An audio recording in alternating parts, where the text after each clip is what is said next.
देखो यार, अब तक तुम भी इस बात से अवेयर हो चुके होगे कि आईपीएल 2025 के मेगा ऑक्शन में आरसीबी ने किन किन प्लेयर्स को खरीदा। और तुमको यह भी पता होगा कि मेगा ऑक्शन खत्म होने के बाद कई लोगों ने आरसीबी का मजाक बनाया, कई लोगों ने कहा कि आरसीबी ने बहुत ही खराब टीम खरीदी है और एक बार फिर से आरसीबी ट्रॉफी नहीं जीतने वाली है। लेकिन सवाल यहां पर यह उठता है कि आरसीबी ने मेगा ऑक्शन में जिन प्लेयर्स को खरीदा, क्या आरसीबी वाले उन्हीं को खरीदना चाहते थे या फिर वो खरीदना किसी और को चाहते थे, पर कुछ इस तरीके से ऑक्शन खेल नहीं पाए कि वो अपने मन चाहे प्लेयरों को खरीद पाए और अंत में उनको कुछ ऐसे प्लेयर्स खरीदने पड़े जिनको वो खरीदना नहीं चाहते थे। तो आओ यार, आज की वीडियो में मैं तुम्हारे सामने एक बहुत ही बड़ा राज खोलने वाला हूं, जो कि हाल ही में खुद आरसीबी के मैनेजमेंट ने खोलने की कोशिश करी है, कह सकता हूं, या फिर खोलना नहीं चाह रहे थे, लेकिन मैंने पकड़ लिया कि आखिर आरसीबी वाले मेगा ऑक्शन में किन प्लेयर्स के पीछे भागना चाह रहे थे। क्योंकि देखो हुआ क्या, हाल ही में आरसीबी ने अपने सभी सोशल मीडिया प्लेटफॉर्म पे एक वीडियो अपलोड करी जहां पे वो ये डिस्कस करते हुए नजर आ रहे हैं कि मेगा ऑक्शन में आखिर वो किन किन प्लेयर्स के पीछे जा सकते हैं। ये जो वीडियो है ये मेगा ऑक्शन से पहले का है,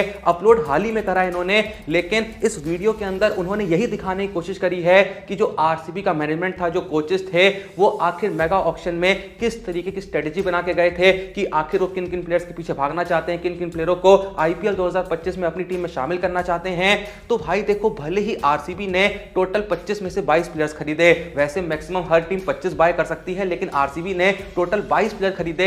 लेकिन मेगा ऑक्शन से पहले आरसीबी असल में 22 प्लेयरों को लेकर स्ट्रेटेजी नहीं बना रही थी, इन्होंने अपनी स्ट्रॉन्गेस्ट प्लेइंग 11 पहले से सोच के रखी थी और इन्होंने पहले से डिसाइड कर लिया था कि भाई इन 11 प्लेयरों को तो खरीदना ही खरीदना है और साथ में 12वीं पोजीशन के लिए भी एक इंपैक्ट प्लेयर के लिए इन्होंने स्ट्रेटेजी बना के रखी थी। तो भाई असल में देखो हुआ क्या ना, मैंने कहा ना कुछ दिन पहले जो इन्होंने वीडियो अपलोड करी जहां ये मेगा ऑक्शन की स्ट्रेटेजी डिस्कस करते हुए नजर आ रहे हैं, तो इसी वीडियो के दौरान एक पल ऐसा आता है जहां कैमरामैन जो है वो अपना कैमरा प्रोजेक्टर की तरफ पैन करता है, जिसमें साफ साफ देखने को मिल रहा होता है कि आरसीबी आखिर मेगा ऑक्शन में किन प्लेयर्स के पीछे भागना चाहती थी। एक आध नाम है तो थोड़े से ब्लर दिखाई पड़ रहे हैं, लेकिन फिर भी मैंने मोस्ट ऑफ द प्लेयर्स को यहां पे डिकोड कर लिया है। तो आओ भाई वीडियो को शुरू करते हैं, क्योंकि कसम से ये वीडियो देख के ना मजा आ जाएगा। देखो यहां पे जो 12 प्लेयरों की लिस्ट आरसीबी वालों ने सोच के रखी थी, इसमें 3 प्लेयर्स तो पहले से फिक्स थे। इन्होंने टॉप पे विराट कोहली को रख दिया था, उसके बाद साथ में इन्होंने 4th नंबर पे रजत पाटीदार को पहले से रख दिया था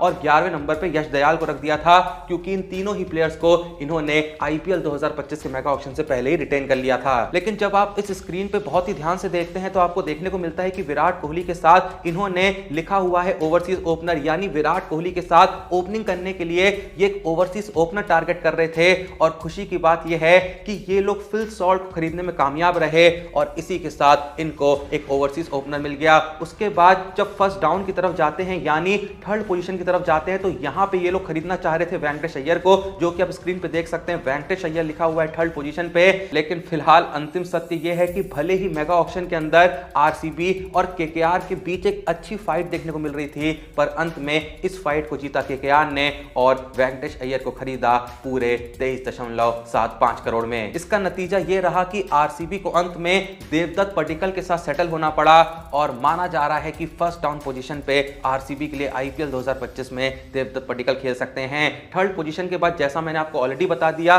कि 4th नंबर पे इन्होंने रजत पाटीदार को फिक्स करा हुआ है। लेकिन जब देखते हैं 5th पोजीशन की तरफ, तो यहां पे ये लोग ओवरसीज प्लेयर्स की तरफ देख रहे थे, जिसमें उन्होंने कुछ नाम लिखे हुए थे, David Miller, Liam Livingstone, Tim David, Donovan Ferreira and Rovman Powell. लेकिन भाई आरसीबी के लिए यहां पे खुशी की बात ये रही कि ये जो ऑप्शंस इन्होंने यहां पे रखे थे 5th पोजीशन के लिए, इन सभी ऑप्शंस में से 2 प्लेयरों को ये लोग खरीदने में सफल रहे। इन्होंने लिविंगस्टोन को खरीदा 8.75 करोड़ में और टिम डेविड को खरीदा पूरे 3 करोड़ में। इसके बाद अगर बात करें 6th पोजीशन की, तो भाई यहां पे इन्होंने क्लियर नेम मेंशन कर रखा है जितेश शर्मा का, और वंस अगेन इनके लिए खुशी की बात ये रही कि ये जितेश शर्मा को खरीदने में पूरे तरीके से कामयाब रहे और 11 करोड़ में इन्होंने जितेश शर्मा को अपनी टीम में शामिल कर लिया। उसके बाद चलें 7वीं पोजीशन की तरफ, तो यहां पे लिखा हुआ था इंडियन बैटर, और देखो इंडियन बैटर 7वीं पोजीशन के लिए ये लोग कृणाल पांड्या को वहां पे खिला सकते हैं। कृणाल पांड्या को हम 7th पोजीशन का एक अच्छा बैटर कह सकते हैं, जो कि बॉलिंग में भी एक अच्छा खासा योगदान दे सकते हैं।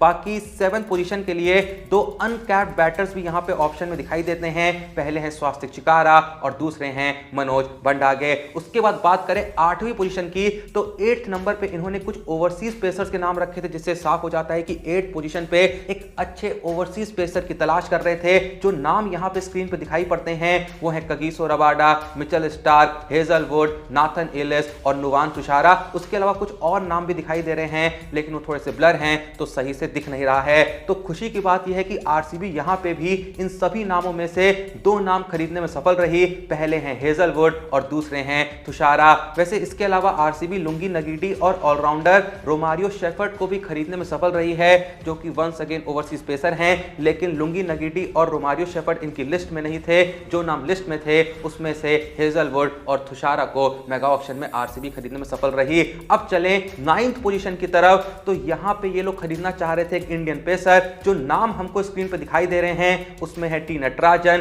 भुवनेश्वर कुमार, प्रसिद्ध कृष्णा, अर्शदीप सिंह, मोहम्मद शामी और रसिक सलाम। इसके अलावा एक आध नाम और हैं जो थोड़े से ब्लर हैं। लेकिन वंस अगेन यहां पे खुशी की बात यह है कि इन सभी नामों में से दो नाम आरसीबी खरीदने में सफल रही। पहले हैं भुवनेश्वर कुमार जिनको आरसीबी ने खरीदा 10.75 करोड़ में और दूसरा नाम है रसिक सलाम का जिनको आरसीबी ने खरीदा पूरे 6 करोड़ में। उसके बाद अगर बात करें 10वीं पोजीशन की तो यहां पे नाम दिखाई पड़ते हैं हमको ओवरसीज स्पिनर्स के जिसमें महीश थीक्षाना का नाम दिख रहा है, अफगानिस्तान के अल्लाह गजनफर का नाम दिख रहा है और नूर अहमद का नाम दिख रहा है। लेकिन यहां पे आरसीबी को एक बहुत बड़ा झटका लगा क्योंकि इन तीनों ही नामों में से आरसीबी किसी भी प्लेयर को खरीदने में सफल नहीं रही। इसके बाद अगर बात करें 11th पोजीशन की तो यहां पे ऑलरेडी यश दयाल का नाम रखा हुआ है जिनको पहले रिटेन कर लिया था। इसके बाद अगर नजर डालें इनके इंपैक्ट प्लेयर पे तो आरसीबी यहां पे खरीदना चाह रही थी as a 12th player Yuzvendra Chahal को। लेकिन वंस अगेन यहां पे आरसीबी के हाथ निराशा ही लगी क्योंकि भैया पंजाब ने चहल को पूरे 18 करोड़ में खरीद लिया।